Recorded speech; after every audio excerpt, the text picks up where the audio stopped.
करोड़ी मल की होशियारी। एक गांव में करोड़ी मल नाम का एक जमींदार रहता था, जो गांव के भोले भाले लोगों को पैसा देकर उनसे भारी ब्याज वसूलता था और उनके खेत पर कब्जा भी कर लिया करता था। उसकी पत्नी मंजरी एक मूर्ख स्त्री थी। अरे कहाँ हो मंजूरी, जल्दी से एक कप चाय लेकर आओ, मुझे काम पर जाना है। ला रही हूँ जी। कितनी देर से यही बात बोल रही हो कि ला रही हूँ ला रही हूँ। अरे कब लाओगी हैं? जल्दी से मुझे एक कप चाय दे दो। हाँ। मंजरी एक कप चाय क्रोधित होकर करोड़ी मल को देती हुई बोली, ये लीजिए आपकी गर्मा गर्म चाय। बोल तो ऐसे रहे हैं जैसे कि खेत पर आप स्वयं हल जोतेंगे। अरे दूसरों का खून पीने के अलावा आपने अपने जीवन में कोई दूसरा काम किया है क्या? आज का दिन मेरे लिए बहुत शुभ है मंजूरी, सुबह सुबह ऐसी बातें करके मेरा मूड खराब मत करो। हाँ। अरे तो क्या गलत बोल रही हूँ जी? यहाँ से जाकर खेत पर आराम से कुर्सी पर बैठ जाओगे और 2-3 घंटे कपटा और संपत से अपने पैरों की मालिश करवाओगे। इसके अलावा और कोई काम है तुम्हें? ऐसी बात नहीं है मंजूरी, ये काम भी बड़ी मेहनत का होता है। तुम्हें तो खुश होना चाहिए कि तुम करोड़ी मल की बीवी हो। करोड़ी मल की होशियारी के सामने कोई टिक नहीं पाता। हाँ। जिसे आप होशियारी कहते हैं ना, उसे दूसरी भाषा में कमीनापन कहते हैं। एक बात याद रखिएगा, आपकी ये होशियारी ना एक दिन आपको जेल की सलाखों तक पहुंचा देगी। करोड़ी मल क्रोधित होता हुआ अपनी पत्नी से बोला, मेरी होशियारी मुझे जेल तक पहुंचाए या ना पहुंचाए, लेकिन मुझे पूरा विश्वास है कि तुम्हारी मूर्खता मुझे किसी दिन जेल की सलाखों तक जरूर पहुंचा देगी। इतना बोलकर करोड़ी मल अपने दोनों नौकरों की ओर देखकर बोला, ए कपटा, ए संपत, ए ऐसे क्या देख रहे हो रे?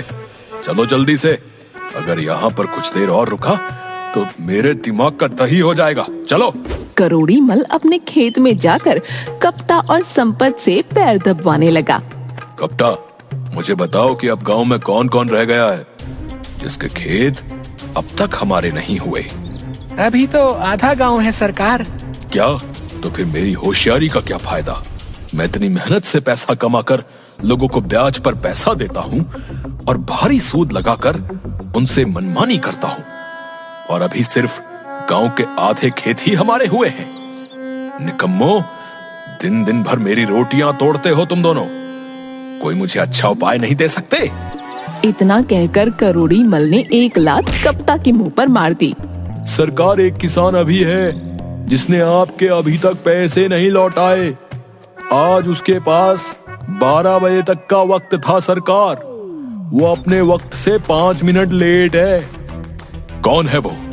अरे वही अपना रतन, जिसके खेतों पर आपकी बहुत सालों से नजर है। संपत की बात सुनकर करोड़ी मल की आंखों में चमक आ गई। मैं अभी रतन का हिसाब किताब देख कर आता हूँ, तुम दोनों यहाँ से कहीं मत जाना। इतना कहकर करोड़ी मल वहाँ से चला गया। मेरी समझ में नहीं आता संपत की, आखिर ये बंदर जैसी शक्ल वाला करोड़ी मल अपने आप को समझता क्या है यार? हाँ गप्ता, पता नहीं अपने आप को समझता क्या है। बोलता तो ऐसे है जैसे कि इससे ज्यादा चालाक सारे संसार में कोई नहीं। अरे काहेगा समझदार, अरे एक नंबर का मूर्ख इंसान है, एक नंबर का।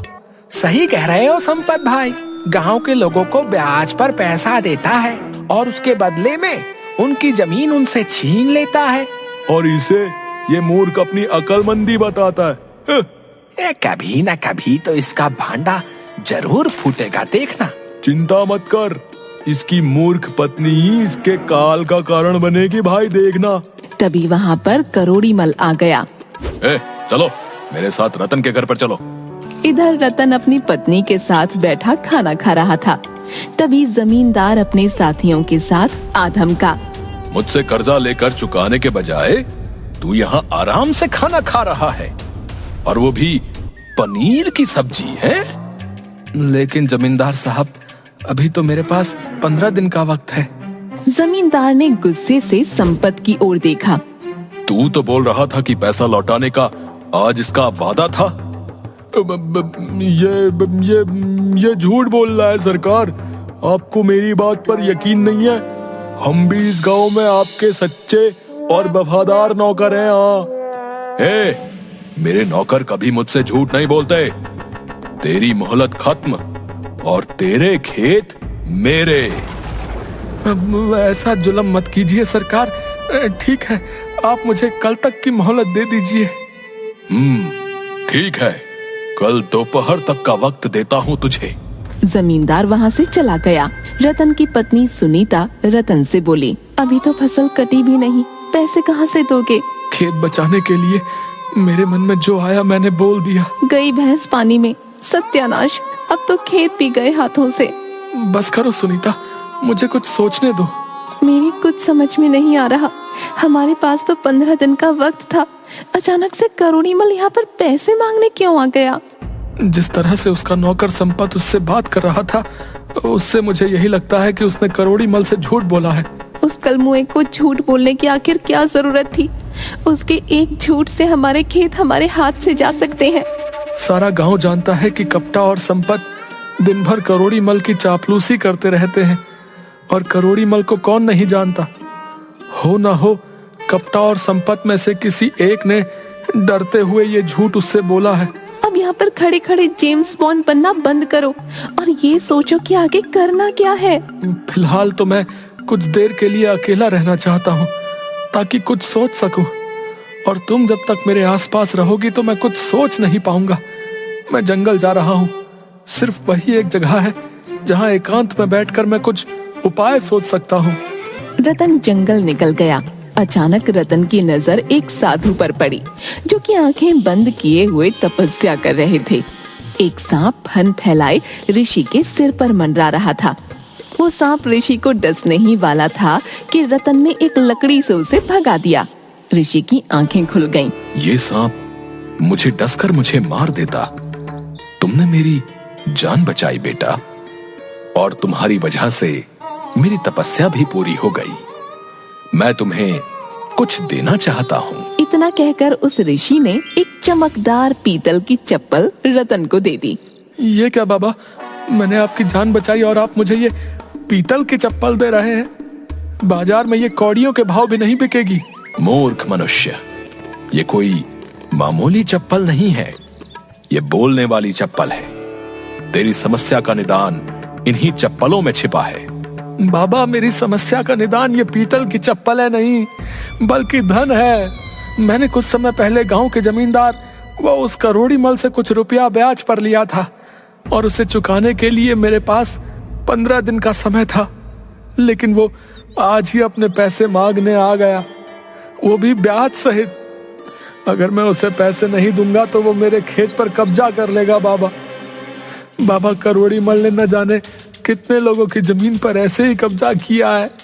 मूर्ख मनुष्य, धन किसी भी समस्या का समाधान नहीं होता।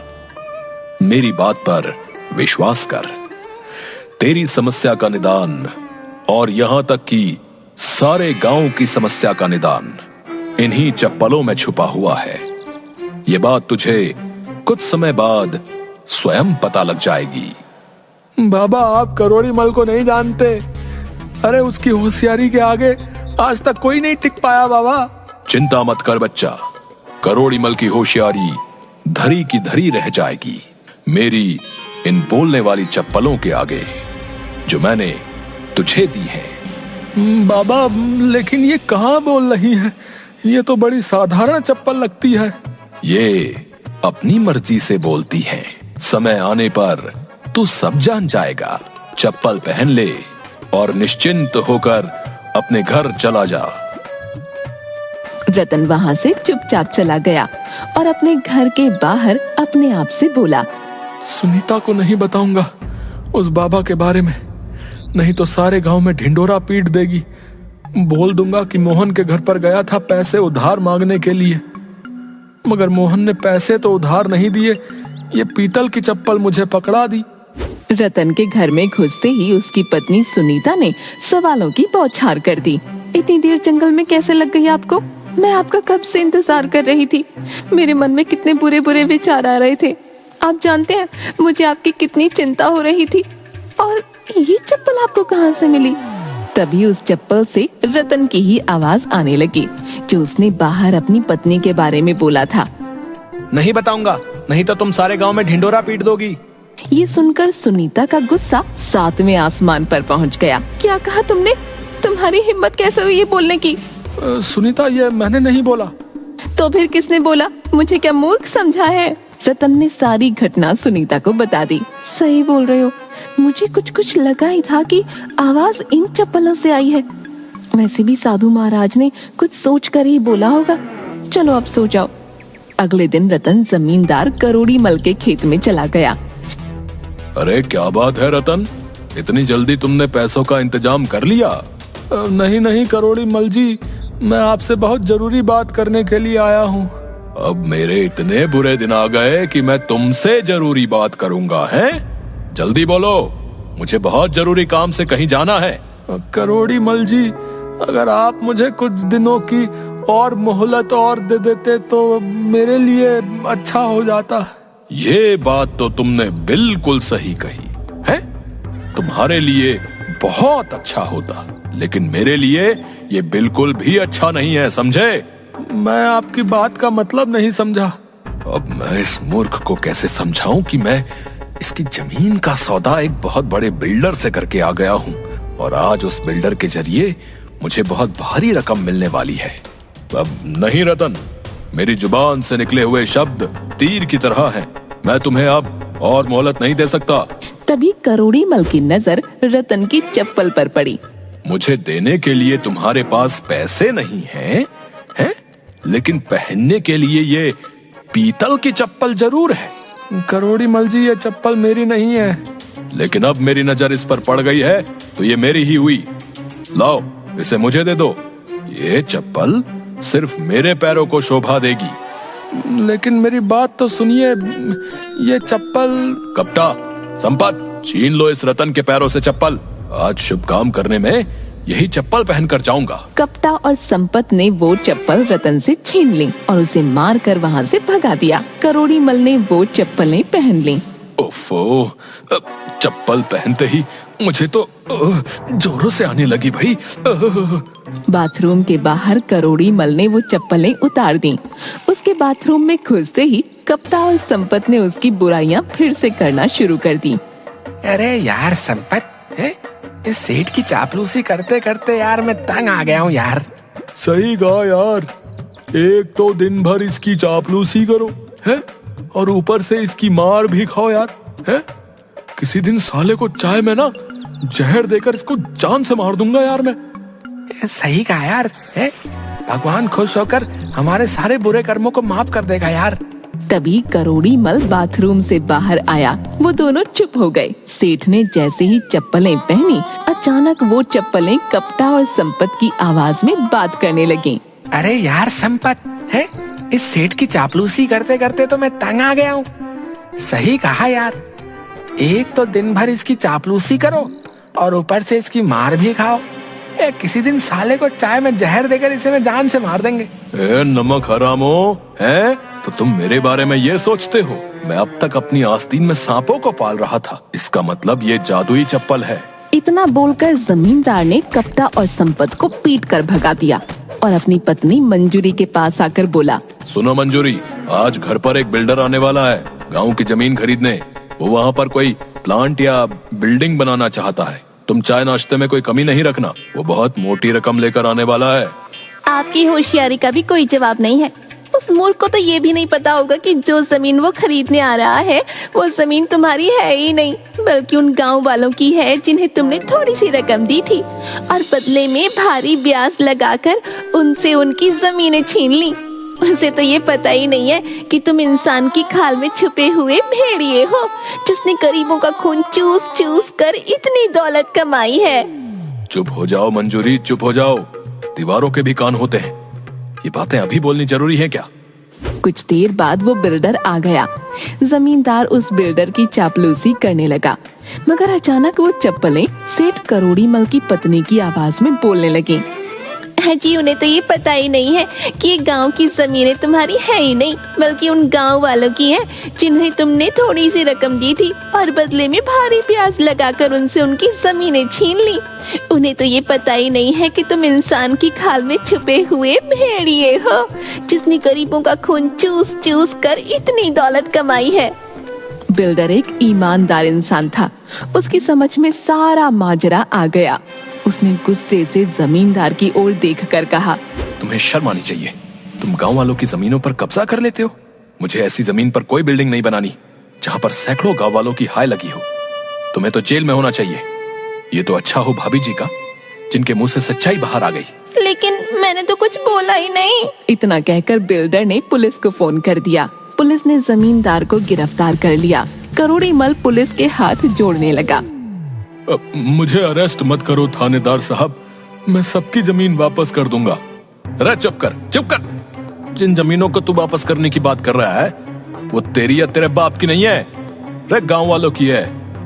वो तो उन बेचारों को वैसे भी वापस की जाएगी और तू अब सारा जीवन जेल की चक्की पीसेगा, समझ गया? करोड़ी मल की सारी होशियारी धरी की धरी रह गई। रतन खुशी खुशी अपनी जमीन के कागज ले आया। वो अपनी पत्नी को सारी घटना बता ही रहा था कि तभी वो ऋषि प्रकट हो गए। बेटा, मैंने तुमसे कहा था ना कि तुम्हारी और सारे गांव की समस्या का समाधान इन चप्पलों में छुपा है। देखो, इन चप्पलों ने सारे गांव की समस्या का समाधान कर दिया। इतना कहकर वो ऋषि रतन के हाथ से उन चप्पलों को लेकर गायब हो गए।